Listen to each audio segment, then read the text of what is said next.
Oke, welcome back to my channel. Jadi selamat datang di kanal Bola Plus. Jadi hari ini saya mau buat preview pertandingan di match ke-6. Tuan rumah Arema Malang akan menghadapi Persib Bandung yang akan berlangsung di hari Senin di Stadion Kanjuruhan. Kita langsung masuk aja ke intronya.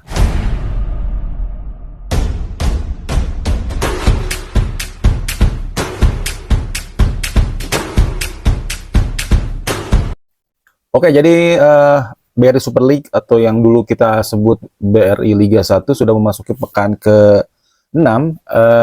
Arema Malang akan menghadapi Persib di pekan ke-6, meskipun dari kita lihat statistik Arema Malang sudah main 5 kali, sedangkan Persib baru bermain 4 kali dikarenakan pertandingan tunda dari Persib menghadapi Borneo yang masih belum ditentukan jadwalnya.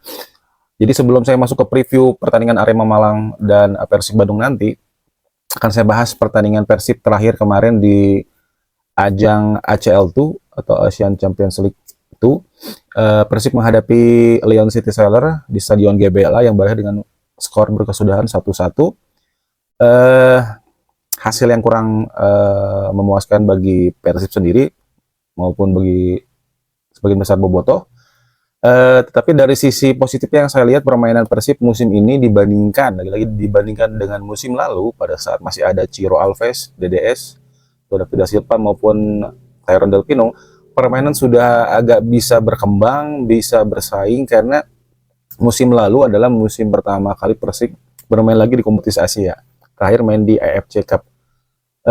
Musim lalu itu Persib bermain menghadapi lawan-lawannya yang kembali lagi saya sorot lagi, tidak terlalu sulit karena kita nggak ketemu raksasa Jepang dan Korea maupun China ya di wilayah timur ini. Kita cuma dapat wakil dari China kemarin itu Zhejiang, tapi secara squad atau tim kita nggak jauh beda ya. Mungkin market value-nya agak sedikit tetap kalah di bawah mereka ya di Zhejiang, karena secara liga juga pasti di atas liga kita. Cuman secara permainan kan Zizia juga kayaknya baru beberapa kali masuk juga kompetisi Asia, kayaknya nggak gapnya nggak terlalu jauh juga gitu. Cuman kekurang beruntungan dan kekurang siapan Persib, kembali lagi berbicara mental, sesiap apapun klub, manajemen maupun tim dibuat pelatih mendatangkan pemain, tapi kalau mental dari tim itu sendiri tidak bisa dipungkiri ya, meskipun sekarang banyak sekali haters Persib yang bilang Persib jadi badut Asia. Lalu kita melihat perwakilan di Asia gitu, di kompetisi Asia, wakil Indonesia nggak sampai jauh juga gitu, baik Persija, Bali United maupun PSM. Hanya PSM aja sekali dia pernah masuk di semifinal regional gitu ya, semifinal regional sebelum gagal masuk ke final wilayah atau regional. Yang lainnya ya, baik Persija maupun Bali sempat dikritik seperti main setengah hati gitu saat di liga bermain semangat, lalu di kompetisi Asia bermain sangat tidak apa ya, seperti tidak niat gitu. Banyak yang berbicara seperti itu, banyak laga-laga kandang yang berakhir dengan seri maupun kalah gitu. Bahkan ini juga kembali lagi diteruskan oleh Persib yang sepertinya tidak sungguh-sungguh bermain di kompetisi Asia, padahal secara prize money atau hadiah, bukan hadiah kemenangan ya, hadiah partisipasi, setiap laga ada hitungannya, menang maupun seri juga ada hitungannya, lolos ke babak berikutnya ada hitung. Jadi ini sudah pasti formatnya seperti Liga Champions di Eropa gitu, formatnya. Jika musim lalu Persib masih kaget dan baru mendapatkan ritme itu di pertandingan ketiga, artinya di pertandingan yang termasuk home away juga ya. Jadi pertandingan ketiga itu di semua kompetisi, pertandingan keempatnya akan ketemu tim yang sama gitu. Jadi pada saat Persib main home menghadapi Lyon City Seller, dan pekan keempatnya main di Singapura. Permainan yang sungguh dibilang wajah juga tidak, karena Persib sepanjang laga dikurung oleh Lyon City Seller. Ini saya berbicara musim lalu ya. Di saat kita yakin di liga sedang naik beranjak, sampai mendekati Desember, padahal klasemen waktu itu masih dipegang oleh Persebaya Surabaya liganya, sedangkan Persib masih harus pecah konsentrasi, main juga di Asia. Ada sedikit ekspektasi nggak terlalu tinggi juga dari publik ya, terutama dari bobotoh gitu, pada saat yang established itu adalah Persebaya gitu. Tetapi 1 poin dari kandang sendiri dengan semangat juang yang tinggi gitu, dengan harapan yang tidak terlalu muluk-muluk, karena saya lihat juga sesuai dengan perkiraan Coach Bojan, dengan berbicara ada batasan untuk salary pemain per tahunnya gitu. Jadi hasil itu realistis lah gitu, sebelum akhirnya keran dibuka oleh Ketum PSSI Erick Thohir dengan membuka obrolan bahwa kalau mau bersaing harus kuat di banyak pemain asingnya gitu. Akhirnya proposal baru diajukan pada akhir musim kemarin kan, sempat ditolak oleh PSSI. Akhirnya pada saat RWPS kemarin 1 bulan sebelum liga mulai diketok, akhirnya benar jadi 11 lagi. Harusnya sih itu berlaku musim depan ya, kalau menurut saya. Harusnya ketok palu itu bukan ketok palu 1 bulan ke depan, 2 bulan ke depan, tapi harusnya di tahun berikutnya gitu. Indonesia emang serba dadakan, kita nggak kaget dan terus memaklumi gitu. Lalu di away ke Singapura, di luar dugaan kita bisa menang 3-2 setelah tertinggal 2-1, lalu 2-2, dan gol terakhir dari Tyrone Delpino, dan juga gol terbaik dari Mateo Kojijan ya, dari luar kotak penalti itu yang tidak disangka-sangka. Semangat itu kembali membara, tetapi di 2 match berikutnya pada saat kita optimis, ternyata kita tidak bisa memanfaatkan harapan mencuri poin di kandang lawan juga. Akhirnya ya Persib tetap terbenam di peringkat keempat. Banyak haters supporter tim lain bilang Persib badut Asia, ini padahal paling siap gitu. Dan karena memang kegagalan Persib lolos ke babak berikutnya dibarengi dengan keberhasilan Madura United gitu, lolos ke babak berikutnya dengan skuad yang bisa dibilang istilahnya compang-camping, karena setelah keberhasilan Widodo Ciputro membawa Madura United mengejutkan ke final, lalu membongkar skuadnya hampir 90%, pemain baru semua, pelatih pun diganti lagi menjadi pelatih asing, dan turbulence lagi di liga, hampir terdegradasi tapi di luar dugaan. Jadi seperti ini tuh nasib yang tertukar Persib dan Madura ini, sama-sama lolos di final musim sebelumnya gitu. Persib dengan kekuatan yang tidak berubah, konsisten di liga menapaki papan atas, tapi di liga Asianya, di Liga Champions-nya gagal gitu keteteran, bahkan nggak bisa bersaing lah, kita bisa bilang gitu aja. Sedangkan Madura sendiri yang tertatih-tatih di liga, sempat lama berkubang di zona degradasi, tetapi bermain di Liga Asianya, di Challenge Cup-nya bermain lumayan bagus gitu, sampai ke final sebelum dibantai oleh wakil dari Kamboja, Spiring kalau nggak salah. Nah itu yang membuat titik balik dari Persib pada saat berhasil back to back atau juara kembali gitu, meskipun dengan format yang berbeda, dari Championship Series jadi Regular Series. Maksudnya sistem full liga gitu. Kita nggak pernah tahu sejauh mana target dari manajemen Persib, dari Bojan Hodak selaku pelatih, ditambah juga permajaan yang juga dibuat juga dengan melepas semua pemain asing gitu. Padahal nggak semua pemain itu juga sudah tua ya, termasuk yang utama Gustavo Pranka, dia masih 28 tahun. Yang lainnya di atas 30 lah. Yang paling agak sedikit muda mungkin Kevin Mendoza 30 tahun, yang lainnya di atas 30. Persib banyak mendatangkan musim ini pemain asingnya, dan di luar dugaan kembali lagi saya notif lagi dengan tambahan 2 pemain timnas yang dari jalur naturalisasi, Tom Hai dan Eleanor Renders. Sejauh ini kemarin menghadapi Leon City Salar, Persib bermain terbuka, bermain menyerang. Lagi-lagi yang sempat saya khawatirkan di video sebelumnya, semangat juang aja nggak cukup, karena kekompakan Persib menjadi titik lemah dari permainan Persib itu sendiri gitu. Jadi di luar dugaan, saya kira dan saya tebak kemarin tuh Persib akan menurunkan seluruh pemain asingnya gitu. Tapi di luar dugaan ada satu nama lokal, Sadi Ramdhani ya, di luar Maklok yang juga kapten. Kalau kapten pastinya sih nggak bakal diganti ya, apalagi Maklok ini notabene dia pemain naturalisasi dan kapten juga gitu. Dan saya agak nggak expect Sadil akan main di starting line up ya, tapi saya yakin Sadil akan main di babak kedua gitu, bermain di pertandingan itu. Leon City Solar ternyata tidak berubah permainannya, cuman ada beberapa pemain yang 2-3 pemain yang saya kurang familiar pemain barunya, cuman tetap intinya ada di 3 pemain ini gitu, si Bart Lamslar, Maxime Lestien, dan pemain barunya ya, Anderson Lopez, yang sepertinya tidak berkutik di hadang oleh lini belakang, terutama Federico Barba ya, yang dia padahal melebar ke sisi fullback kiri ya, atau wing kiri. Berhasil diredam Di luar dugaan, peluang Persib sangat banyak, hampir beberapa kali mencetak gol, tapi terutama Sadil ya di akhir babak pertama itu umpan atau sundulan dari William Barros tidak bisa dimaksimalkan, bahkan Sadil seperti kaget dia mendapatkan bola, kalau nggak salah Diogo Costa ya, atau Diogo Costa akhirnya membuang bola tersebut. Uh, Kalau misalkan Sadil nggak mencetak gol semalam, mungkin Sadil akan menjadi bahan serangan netizen juga gitu, akan dibully juga karena gagal mengeksekusi yang 90% di depan mata. Di awal babak kedua, Dorugan Sadil bahkan membayar kegagalan di babak pertama gitu.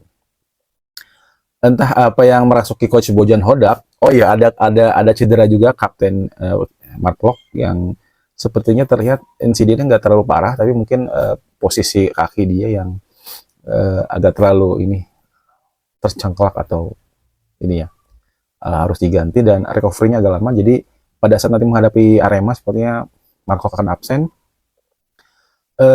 Tom Hai penggantinya, saya masih belum bisa melihat Tom Hai ini posisinya ada di mana. Apakah sebagai pivot, apakah sebagai holding midfielder atau gelandang box to box, atau memang sebagai di playing playmaker. Karena saya lihat kemarin posisinya pun agak sedikit rancu ya. Jadi saya nggak bisa nebak nih coach Bojan ini arahnya kemana nih.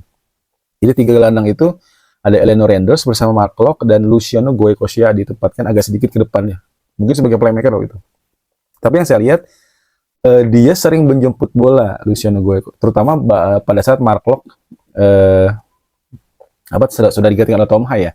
Jadi buat saya dengan masuk ke Tom Hai, justru Eliano dan Tom Hai ini hanya bermain di sepertiga daerah tengah aja gitu sebagai penjembatannya di lini serang di depan gitu. Sedangkan justru Luciano Goycochea ini sering ke depan, tapi lebih banyak juga dia menjemput bola dan sebagai pemutus serangan lawan gitu. Bahkan beberapa kali provokasinya, saya jadi agak senang juga sekarang, karakternya sudah dapet si Goycochea ini gitu ya. Dia tidak terlalu tinggi juga maksudnya, tapi duel fisiknya dia kuat, dia mau, terus juga berapa kali dia memprovokasi. Ini pemain yang sangat dibutuhkan oleh Persib. Jadi bukan cuman terpancing aja emosinya gitu. Kita harus juga membuat lawan juga sedikit pecah konsentrasi. Nah, ini saya agak sedikit tipe-tipe pemain yang saya suka gitu ya. Ya meskipun sekarang ada Tom Hai juga kan. Tom Hai itu sekarang tipenya meledak-meledak. Saya nggak tahu apakah jiwa Indonesia sudah merasuki dia semenjak main di timnas. Dikit-dikit emosian, dikit-dikit ingin berargumen, berdebat gitu. Yang buat saya, menurut saya nggak cocok juga itu seorang Tom Hai, seorang yang julukannya El Profesor gitu. Harusnya lebih kalem, harusnya lebih soft. Tapi ini lebih meledak-ledak, lebih emosi dari pemain lokal sendiri gitu. Tapi buat saya ini Goycochea saya kasih not pemain paling punya peran ya, bukan konsisten. Jadi dia banyak terlibat duel, banyak terlibat friksi, banyak terlibat drama. Ini nih kuncinya. Kalau nggak ada dia kayaknya pemain Lyon City lebih tenang main. Kalau ada dia jadi ya pecah gitu, pecah konsentrasinya. Tapi lagi-lagi pemain paling konsisten buat saya kemarin ada di Franz Butros. Dia main selalu aman, selalu safe, minim kesalahan. Pemain agak konsisten sedikit, saya bilang agak karena memang lumayan. Babak pertama yang bagus William Barros, tapi babak kedua agak sedikit menghilang. Permainannya Barba agak sedikit bagus juga secara keseluruhannya. Yang pemain yang paling bapuk menurut saya belum kelihatan peran pentingnya adalah Ramon Andrade de Sousa atau Ramon Tanque gitu. Masuk ke Andrew Jungcu juga belum bisa menjawab keraguan publik atau bobotoh juga sih. Ini pemain dibeli buat apa gitu, karena saya lihat statistik dari Andrew Jung dari masih main di Liga Perancis, klubnya pun tidak banyak, tidak, masih di sekitar mediocre, bahkan nggak ada yang League 2 atau League 1 gitu, kayaknya beberapa aja sih. Golnya pun nggak banyak, paling mentok dia 6-7, dia cuma sekali, yang lain cuma 2, banyak yang tidak. Jadi ini posisi striker tapi rasa apa, pemain tengah gitu. Saya nggak tahu nih apakah Bojan Hodak ini hanya latahan aja biar semua komplit jadi 11 pemain, atau saya nggak tahu. Cuman ya mungkin pastinya ada nilai lebih dong di mata coach Bojan gitu. Kenapa dia nggak milih pemain lain gitu. Untuk Ramon Tanque atau Andrade masih belum kelihatan. Dia sudah cukur rambutnya sudah pendek, masih belum bisa dapat big perform lagi. Biasanya orang atau pemain sering punya mitos atau tahayul, misalkan rambutnya dipotong atau apa, ganti sepatu, ganti kaos kaki, dia bisa merubah jadi lebih baik. Tapi ini sudah match kelima buat Persib sekarang, lalu ditambah lagi main di Liga Asia, masih belum kelihatan apakah memang Liga Kamboja itu lebih mudah daripada Liga Indonesia. Ya kita nggak bisa bandingin juga karena proses adaptasi masih berjalan gitu. Ada yang cepat, ada yang lambat gitu. Tapi kalau berbicara teammate, harusnya sih nggak ada masalah buat Ramon ya, karena emang di Persib sekarang pemain asingnya semuanya pemain Brazil ya, Brazil connection gitu. Karena semua sekarang Brazil yang disukai oleh hampir semua klub ya. Pertama karena faktor pelatih seperti Persija, Arema itu Brazilian. Persib pun hampir semua pemain Brazil. Pemain luarnya ada Brisbeck dari Wales, Putros dari Swedia, Goicoechea dari Argentina, dan Matricardi lainnya Brazil semua. Kebetulan di menit terakhir Lennart Hai itu yang sudah malang melintang di Liga Eropa dan dia sekarang betah di Singapura di Liga Tani. Kesalahan dari Teja Pakualam sebenarnya bukan Teja Pakualam yang salah itu Julio Cesar. Padahal Julio Cesar lebih tinggi dan lebih tegap badannya daripada Lennart Hai gitu. Mungkin momen pada saat jam headingnya gitu yang pas momen dari Lennart Hai, dan saya nggak terlalu melihat jelas, tapi katanya Teja langkahnya terlalu maju gitu. Jadi pada saat bola didorong, dia kembali lagi salah antisipasi. Padahal di sepanjang laga Teja sangat bermain apik, terutama satu blocking dan dua tepisan yang paling krusial itu yang hampir saja menentukan gol. Di luar itu memang ada perubahan yang lebih baik daripada musim-musim sebelumnya. Apa karena efek sering dimainkan sekarang, jadi keluar lagi aura ininya, aura permainan terbaik gitu untuk Teja Pakualam di usia yang sudah tidak muda lagi. Hasil 1-1, Persib masih akan melawan Lyon City Seller lagi.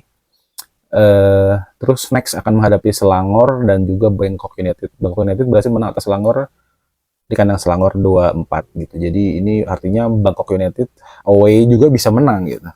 Artinya nggak mudah juga, apalagi nanti kita akan away ke Malaysia, ke Selangor. Dah, oke, kita lanjut ke match yang akan berlangsung hari Senin. Arema Malang menghadapi Persib Bandung. Persib dipastikan akan kehilangan Mark Klok, kapten, karena kemarin katanya masih observasi, karena untuk 2-3 hari ini pastinya tidak mungkin recovery langsung ya. Artinya mungkin Mark Klok akan ditinggalkan di Bandung. Jadi sepertinya saya nggak bisa nebak ini Coach Bojan akan apakah ada winning change atau akan memakai formasi yang sama, pemain yang sama, atau memang akan ada sedikit rotasi. Saya berharap pemain yang kemarin nggak main bisa dimainkan ya, terutama William Marcelo nih yang 2 match itu hilang. Pada saat kemenangan atas Persebaya, William Marcelo duduk di tribun VIP bersama Adam Prisbeck. Pada laga kemarin pun saya pikir dia akan dimainkan, menghadapi Lyon City dia tidak dimainkan juga.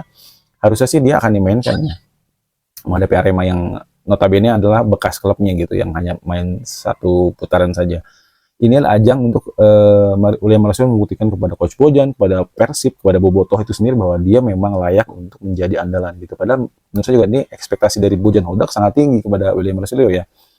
Dari awal itu 8 pemain yang diumumkan pertama, kayaknya dia yang paling punya harapan besar dari Bojan Hodak dan Bobotoh, karena dia adalah top skor Piala Presiden tahun lalu pada membela Arema, dan dia juga lumayan di top skor Arema juga ya selama putaran pertama sebelum akhirnya dia menghilang di putaran kedua.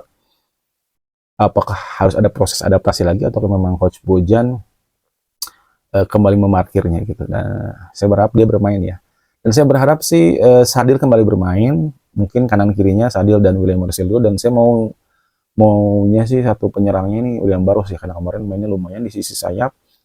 Ada kemungkinan dia akan main lagi di sisi penyerang murni, mungkin Ramon Tanke atau Andrew Jung main di babak kedua. Kalau Andrew Jung pasti di babak kedua sih, tapi kalau memang ada rotasi sih harusnya sih Adam Prisbeck main ya, Adam Prisbeck ya. Karena formasinya akan berubah lagi, ada syarat U23-nya, artinya berharap sih ada rotasi sih. Adam Prisbeck main, lalu 4 back-nya adalah kiri Futros, kanan Kakang, tengahnya mungkin Barba dan Matricardi lagi ya, Cesar akan cadangan, lalu di tengah kembali lagi Luciano Goicoechea jadi key player sepertinya. Lalu ada Tom Hai, mungkin Eliano Renders lagi, atau Adam Alis mungkin yang jadi playmakernya. Lalu di sayap tadi saya bilang ada Sadi Ramdhani, ada William Marsilio, atau Bergwinho lah. Lalu di depannya ada William Barros. Akan menghadapi Arema Malang yang terakhir itu kemarin lawan Dewa United di kandang kalah 1-2. Dan sekarang main lagi di laga home, artinya pasti Arema nggak ingin mengulang kekalahan atau kesalahan di match sebelumnya gitu, dikalahkan oleh Dewa United. Tetapi secara head to head pertemuan dari 5 pertandingan terakhir, Persib menang 2 kali dan sisanya seri atau 3 kali. Dari total keseluruhan 10 pertandingan terakhir Arema dan Persib, Arema menang 1 kali, Persib menang 6 kali dan sisanya seri, jadi 3 kali seri. Match terakhir pun musim lalu di kandang Arema Persib menang 3-1, di kandang Persib hasilnya seri 1-1. Nah, ini jadi perhitungan bagi pelatih Arema yang baru nih, pelatih Marcos ya, apakah akan bisa membuat mitos itu akan dipecahkan atau memang akan terus berlanjut gitu, Persib bisa terus tanpa kalahan menghadapi Arema, baik laga home maupun laga away, tandang maupun kandang.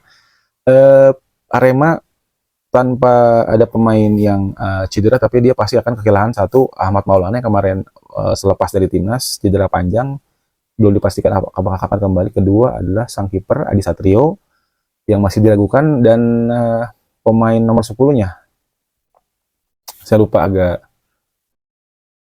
ini ya, masih diragukan juga apakah masih bisa main atau tidak. Tapi Arema Malang kan kalau nggak salah dia masih ada satu pemain asing yang belum dilengkapi, atau Arema punya 10 pemain asing.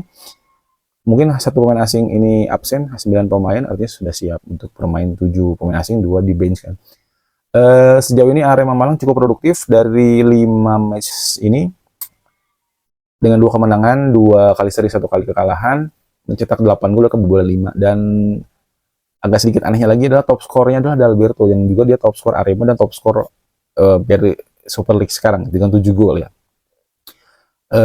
Jadi dari 8 gol Arema ini, 7 gol itu milik satu orang, Dalberto, yang bekas pemain Madura United. Artinya Dalberto ini pemain yang saya bilang agak unik ya, pemain bertubuh gempal, agak sedikit gemuk, tapi insting golnya memang cukup bagus. Ini kayaknya striker oportunis ya, pastinya dengan postur tubuh yang tidak ideal menurut saya gitu aja, tapi dia punya kesempatan mencari ruang dan kesempatan mencetak gol yang tinggi gitu, mirip-mirip Filippo Inzaghi gitu. Bedanya kalau dia kan sering keberuntungan lepas dari jebakan offside kalau Inzaghi ya. Kalau Dalberto ini selain dia punya insting gol, dan juga dia diberkati dengan penalti yang dia dapat, dan dia bisa cetak gol lewat dari situ juga sih. Jadi ya ini memang sangat bisa diandalkan oleh Arema. Secara head to head tadi saya sudah jelaskan, Arema beraroma samba dan Persib juga beraroma samba. Pertandingan akan karena Persib belum menemukan peak performanya, dan sedangkan Arema juga sudah mulai ada kebangkitan, pasti tidak ingin dikecewakan lagi bermain di Stadion Kanjuruhan Malang di kandang sendiri. Dengan mitos juga tidak pernah menang dari Persib, apakah bisa dibuktikan oleh pelatih Arema, atau Coach Bojan Hodak masih bisa mendominasi Persib tidak terkesan dari Arema. Untuk peluang saya lihat sepertinya ini akan 50-50, kembali lagi karena Persib yang belum peak perform juga. Kalau Persib sudah dapat peak perform, saya yakin presentasinya mungkin 45-55 ya untuk Persib. Tapi karena melihat situasi seperti ini, siapa tahu Persib bisa mencuri poin 1 atau bahkan bisa menang mungkin dengan skor tipis. Tapi kita akan lihat hasilnya nanti di lapangan. Terima kasih sudah menonton video saya. Salam olahraga.